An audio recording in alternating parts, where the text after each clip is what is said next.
Hello everyone, welcome to online class.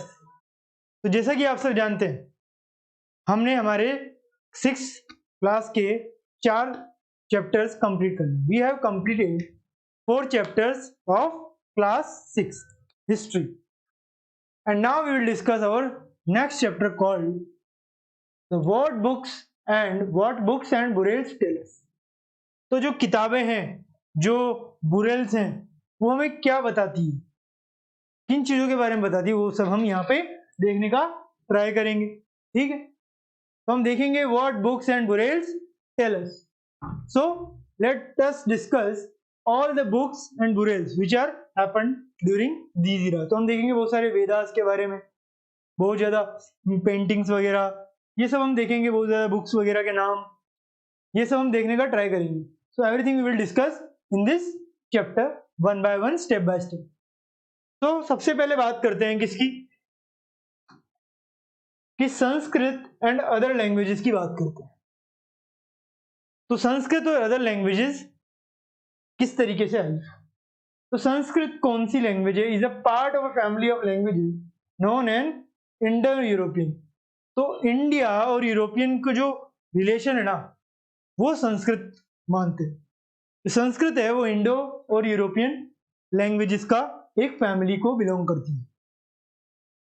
Indo Europeans में इस तरीके की लैंग्वेज बोली जाती थी संस्कृत। सम इंडियन लैंग्वेजेस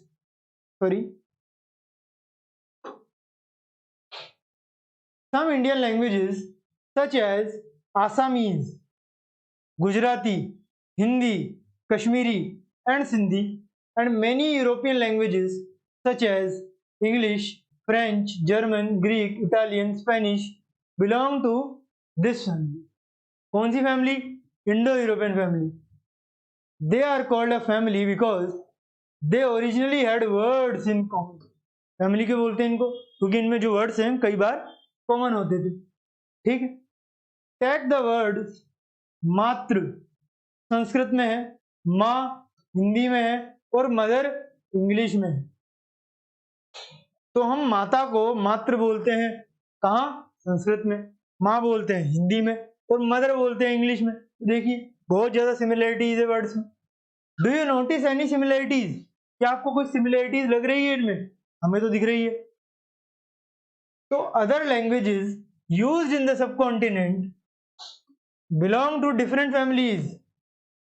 तो जो भी अदर लैंग्वेजेस हैं जो यूज करी जाती है इन द सबकॉन्टिनेंट में, वो बिलोंग करती है टू डिफरेंट फैमिलीज, अलग अलग फैमिलीज पे वो बिलोंग करती है। For instance those used in the north east belong to the Tibeto Burman family. तो फॉर इंस्टेंस अगर हम देखें, those used in the north east belong to the Tibeto Burman family. कि भाई जो तिब्बत है, जो बर्मन फैमिली है, उसमें इस तरीके की चीजें हो जाया करती।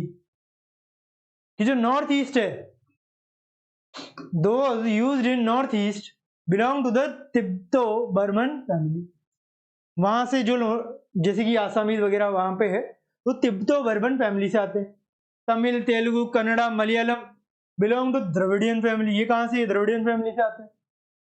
और and the language spoken in Jharkhand, parts of central India belongs to Austro Asiatic family. तो कई सारी फैमिलीज हैं, ऑस्ट्रो एशियाटिक, तिब्बतो बर्मन और इंडो यूरोपियन फैमिली। तो सारी की सारी लैंग्वेजेस अलग अलग भाषाओं से रिलेशन में हमें देखने को मिल जाती है। अब इस तरीके से आप लिस्ट बना सकते हैं कि कौन कौन से लैंग्वेजेस कौन कौन से फैमिली से बिलोंग करती है। ये सारी लिस्ट आप रेडी कर सकते हैं। ठीक है, तो ये हमने देख लिया, ये सारी लिस्टों के बारे में आपको याद होना चाहिए। अब चलिए हम हमारे आज के पहले टॉपिक पे आ जाते हैं। वो क्या है? वो है one of the oldest books in the world. जो सबसे ज्यादा पुरानी किताबें है ना, जो हमें बहुत सारी जानकारी देती है about history, they give us information about history. तो सारी की सारी जो oldest, not old, oldest books which are in past, तो देखिए कौन कौन सी किताबें हैं, तो देखेंगे वेदास, ये सारी की सारी आएंगे हमारे पास। वेद हो गए, पुराण हो गए। The Vedas are a collection of hymns and other ancient religious texts written in India between about 1500 to 1000 BC। तो बहुत सारी सॉन्ग्स लिखे गए, बहुत सारे रिलीजियस टेक्स्ट लिखे गए हैं, मतलब बहुत ज्यादा सॉन्ग वगैरह लिखे गए थे स्वर वगैरह में। और इन सब का अगर हम देखें तो 1500 से 1000 BC तक का टाइम पीरियड लगता है कि तब ये हुआ होगा। अब it includes elements such as liturgical material as well as mythological accounts। तो क्या है भाई, it includes elements such as liturgical material as well as mythological accounts. ये सारे के सारे वो अपने आप में इंक्लूड करते हैं जितनी भी ये किताबें हैं। पोयम्स भी होती है, प्रेयर्स भी होती है, and formulas considered to be sacred by the Vedic religion. तो जो वैदिक रिलीजन है वो इस तरीके की चीजों में इन्वॉल्व होता है।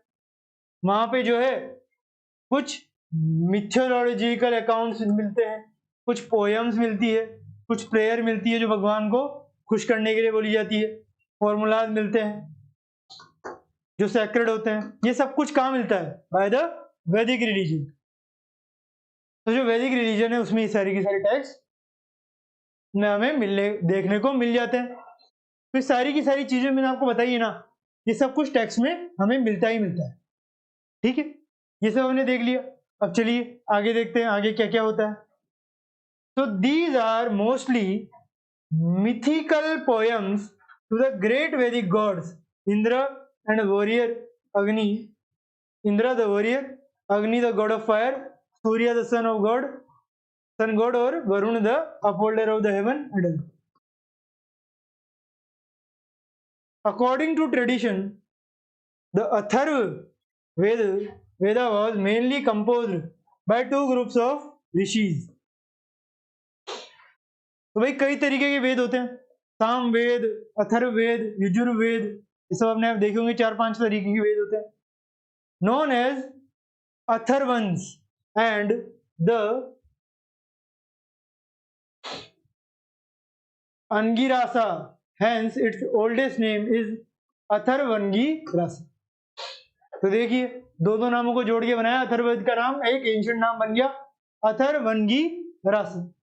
In the late Vedic Gopatha Brahmana it is attributed to the Bhrigu. तो वैदिक गोपाथा और ब्रह्मणा है ना, उसको एट्रीब्यूट किया, जो लेट वैदिक पीरियड है उसको भृगु के नाम से जानते हैं। और अंगिरासा, ईच वैदिक कंसिस्ट ऑफ 4 पार्ट्स। कितने, 4 तरीके के 4 पार्ट्स होते हैं हर वेद में, मंत्र, संहिता और हेमंस, और ब्रह्मंस और एक्सप्लेनेशंस ऑफ मंत्रास और रिचुअल्स, द अरण्यकास एंड द उपनिषद। ये सब कुछ होता है, ये सारे के सारे 4 चीजें, अरण्यकास, उपनिषद, ये ब्रह्मणास और ये हमने देखा मंत्रास, ये सब कुछ होते हैं। मंत्रास को रिचुअल वगैरह बोल देते, ब्रह्मणास को भी। The division of the Vedas into 4 parts is to suit the 4 stages in men's life. तो जो मानव की लाइफ है उसमें 4 तरीके की स्टेज आती है। शुरुआत में प्रारंभिक स्टेज, फिर अंतिम स्टेज, क्लाइमेक्स वाला स्टेज आती है। तो अगर उसको देखें तो ये वही है, शुरुआत की स्टेज, फिर बाद की, फिर बाद की, फिर बाद में, इस तरीके की स्टेज है। ये सारी चीजें हमें देखने को मिल जाती है यहाँ से। तो ये सब हमने यहाँ पे देख लिया। अब आ जाइए मेन हीर्स और छत्रास। तो जो मेन हीर्स है एट कहाँ पे, छत्रास में, वो क्या क्या है वो भी हम यहाँ पे देखने का प्रयास करेंगे कि भाई मेन हीर्स एट छत्रास किस तरीके की चीजें हुआ करती थी। तो municipal labourers digging in Lutidina village on Chhatra Ranchi Road in midday 2013 accidentally filled 5 menhirs। तो menhirs एट छत्रा में हमें menhirs मिल जाएगी। तो जो म्युनिसिपल लेबरर्स हैं जो डिग कर रहे थे लूटेड विलेज ऑन छत्रा में, रांची रोड में, मिड डे में। एक्सीडेंटली उन्होंने क्या किया, मेयर्स को 5 मेयर्स उनको मिल गई। और since then over 30 menhirs and countless clay pots have been discovered. तो menhirs ये सारे जो पोर्ट्स थे वो सारे के सारे छत्रा में डिस्कवर कर लिए गए, रांची में, झारखंड में। तो इन झारखंड जो ये सारी चीजें मिली, ancient tribes normally erected menhirs which were large stones in an upright position above ports as tombstone to honor their dead। तो इस तरीके से डेड को ऑनर करने के लिए हमें कुछ अलग तरीके के स्टोन वहां पे मिल गए। तो झारखंड में इस तरीके की चीज हमें यहाँ पे देखने को मिल रही है। ऑनर करने के लिए पत्थर वगैरह मिल जाया करते थे, ये menhir वगैरह। तो the system of burial unearthed in Chhatra, unearthed मतलब अर्थ से हटा दिए गए, निकाल लिए गए छत्रा में। ये शो क्या कर रहे हैं, एक रेड क्ले, मिट्टी का बना हुआ है, लाल रंग का, फिल्ड विद बोन्स, यहाँ पे हड्डियां पड़ी है, and Ashes of the dead, dead की राख पड़ी हुई है। On top of it smaller pots were placed successively in a pyramid form में, पॉट्स वगैरह रखे हुए हैं। थिन स्टोन शेप्स, जो स्लेब्स हैं, covered the ports. Finally a menhir was erected to mark the site। Finally क्या हुआ, एक जो menhir है उसे इरेक्ट किया गया to mark the site. It appears to be from around 6 to 7 century BC। ये क्या हो रहा है, अपीयर हो रहा है to be around 6 to 7 century BC तक का टाइम पीरियड हमें वहां पे दिख रहा है। ठीक है, तो सारी चीजें हमें वहां पे देखने को मिल जाएगी। अब आ जाइए हमारे अगले टॉपिक, मतलब अगले पैराग्राफ।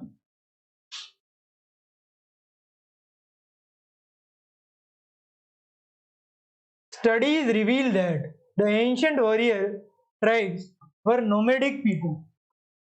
नोमैडिक मतलब वो आजू बाजू घूम जाया करते थे, वो बरीड मतलब घूमते रहते थे वो इधर उधर, खाने की, रहने की, भोजन की तलाश में। Who buried their dead on their way and erected menhirs to mark the places। वो अपने डेड को वहां बरी कर दिया करते थे और वहां से इरेक्ट कर लेते थे menhirs, ताकि वहां पे प्लेस को मार्क किया जा सके।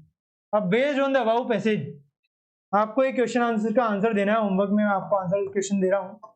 पहला है what are the menhirs, why were they made. ये आपको बताना है क्यों menhirs वगैरह चालू किए गए थे। दूसरा, what was the system of burial at this site. System of burial किस तरीके का था, ये भी आपको बताना है। ठीक है, ये आपका होमवर्क का है। अब आपका आ जाता है नया topic, how historians read Rigveda. तो वेदास के बारे में तो हम देख लिया, वेदास भी कई तरीके के होते हैं। उसमें एक है ऋग्वेदा, जो सबसे ज्यादा इंपॉर्टेंट वेदा माना जाता है। पूरे एंशिएंट टेक्स्ट में ऋग्वेदा की बहुत ज्यादा चर्चा होती है। तो भाई ऋग्वेदा का हिस्टोरियंस ने क्या क्या बताया, स्टडी कैसे कैसे करी, वो सब हम यहाँ पे देखते हैं। तो historians like archaeologists find out about the past. उन्होंने क्या किया, फाइंड आउट किया पास्ट को। But in addition to material remains they examine written sources as well. उन्होंने क्या एग्जामिन कर लिया था भाई, जो रिटर्न सोर्सेज हैं उनको भी एग्जामिन किया। Let's read about it. तो जो भी उन्होंने एग्जामिन किया वेदास के बारे में, वो सब हम देखने का ट्राई करते हैं। चलिए आ जाइए, देखते हैं क्या क्या उन्होंने एनालाइज किया ऋग्वेदा में। सबसे पहले आते हैं आर्यंस। कौन, आर्यंस। सबसे पहले हम आर्यंस को देखते हैं, वो एक सोर्सेज है। तो ऋग्वेदा के कौन कौन से सोर्सेज हम देखेंगे, कहां कहां से हमें ऋग्वेदा का ओरिजिन मिलता है, वही हम यहाँ पे देखने का प्रयास करेंगे। चलिए देखते हैं, सबसे पहले आर्यन देखते हैं। The Aryans who arrived in India were probably from central Asia. तो जितने भी आर्यंस इंडिया में अराइव हुए वो ज्यादातर सेंट्रल इंडिया से ही या सेंट्रल एशिया से ही अराइव हुए थे।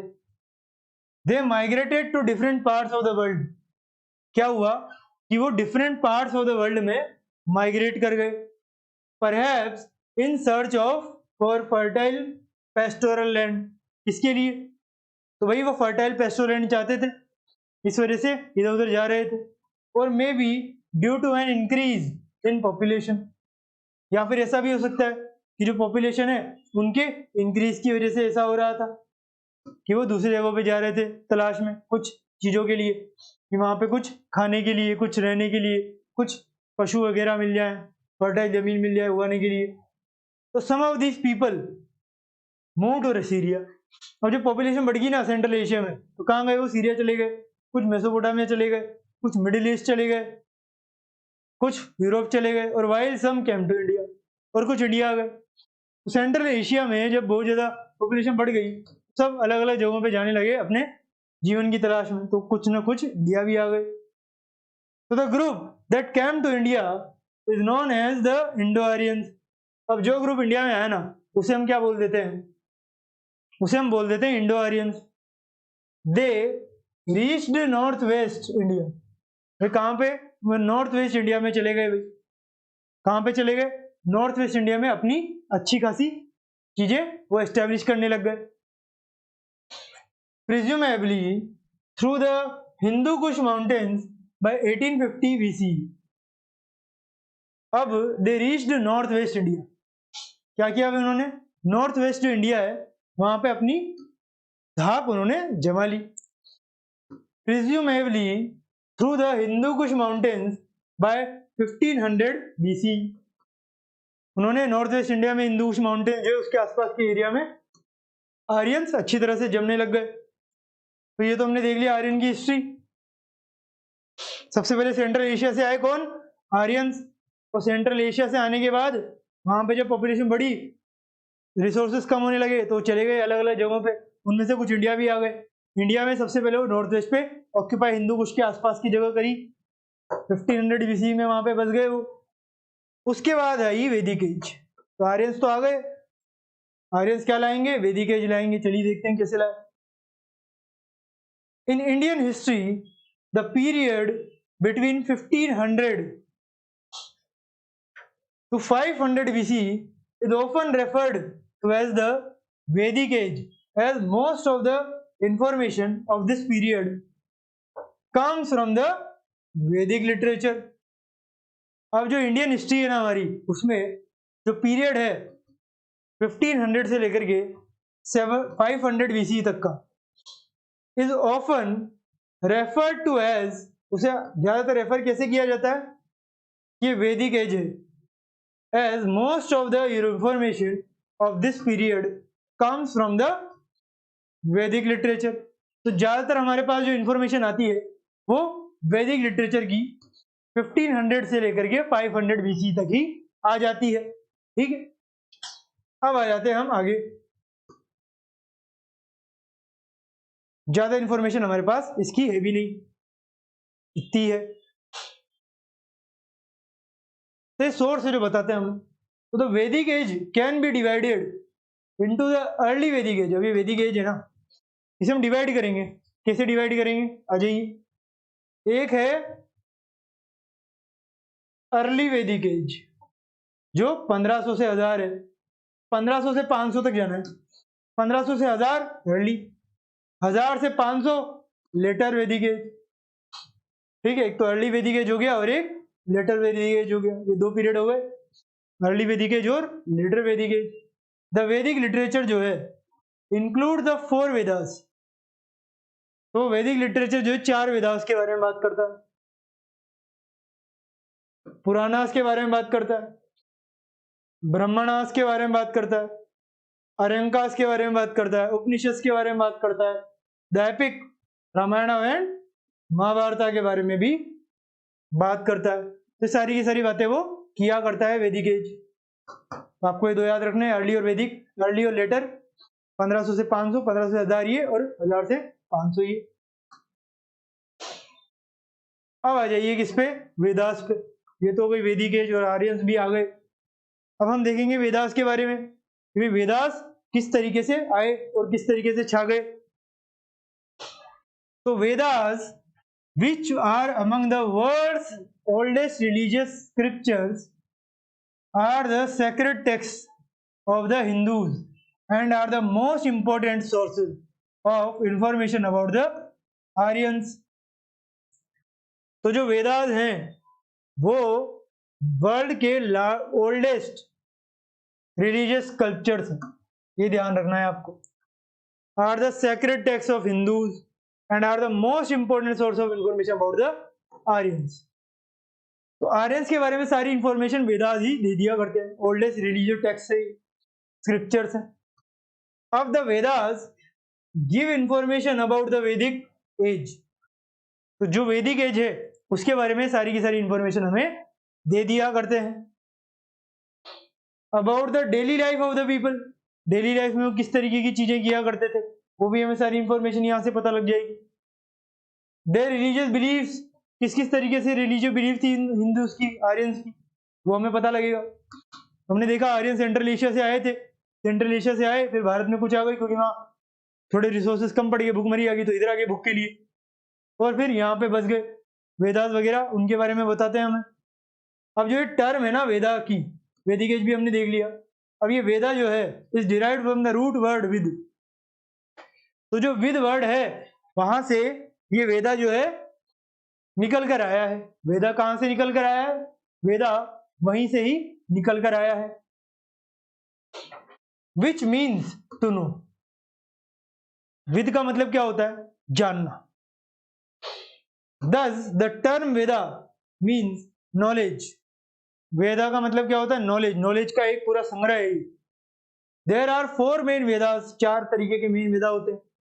पहला ऋग्वेदा, दूसरा सामवेदा, तीसरा यजुर्वेदा और चौथा अथर्ववेदा, जिसे आप सब जानते भी है, ऋग साम यजुर और अथर्ववेद. अब ये देखिए मैप में आपको दिया हुआ है, ये क्या है? इंडियन सब कॉन्टिनेंट 2500 से लेकर के 500 तक. ये तो हड़प्पन सिविलाइजेशन हमने पहले बात कर ली. 2500 से 1500 तक, और उसके बाद 1500 से 500 तक या 500 तक Vedas, Vedic society came into existence, neolithic, chalcolithic, ये सब मेगालिथिक, बुरेल्स. अभी 1000 BC के बाद मैंने आपको बताया था लेटर वैदिक पीरियड आएगा, 500 तक चलेगा. ठीक है, वो हमने देखा था. तो वेदास का हम यहाँ से जो है क्या कर सकते हैं, एक तरीके से इनको अलग अलग जगहों में बांट सकते हैं. तो ये इसका माइंड वेव आपको दे रखा है, अच्छी तरह से स्टडी कर लीजिए. 4 ऋग्वेदा, सामवेदा, अथर्व, यजुर्वेदा, अथर्ववेदा. ऋग्वेदा जो है कंटेन करता है humans and praise of gods and goddess. तो भगवान है उनको खुश करने के लिए बहुत सारे लोकगीत, संगीत वगैरह यहाँ पे गाए जाते हैं. ये अर्ली वैदिक एज है, ये शुरुआत में ही थी. और ये तीनों जो है ये लेटर वैदिक एज में आते हैं, सामवेद, यजुर्वेद और अथर्ववेद. ये किस में आते हैं? लेटर वैदिक एज में आते हैं. ये आपको ध्यान रखना है. रीअरेंजमेंट ऑफ ऋग्वेदा और म्यूजिकल रेंडरिंग. ऋग्वेदा को दोबारा से अरेंज किया जाता है, और सैक्रिफिशियल प्रेयर्स, सैक्रिफाइस दिया जाता है वो उसी चीजों का यजुर्वेद में. अथर्ववेद में चार्म्स, इनकेंटेशंस एंड मैजिकल स्पेल्स, यहाँ पे मैजिक वगैरह हो जाया करता है. तो इस तरीके की ये 4 चीजें हैं जो आपको याद होनी चाहिए वेदास की. और ये तो ऋग्वेदा है, और ये 4 लेटर वैदिक पीरियड में 1000 से 500 के बीच में, और ये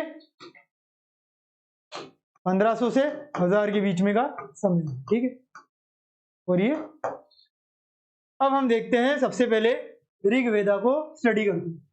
आ जाइए, ऋग्वेदा के बारे में सारी जानकारी हम प्राप्त करते हैं. चलिए ऋग्वेदा को देख लेते हैं. तो among the Vedas the Rigveda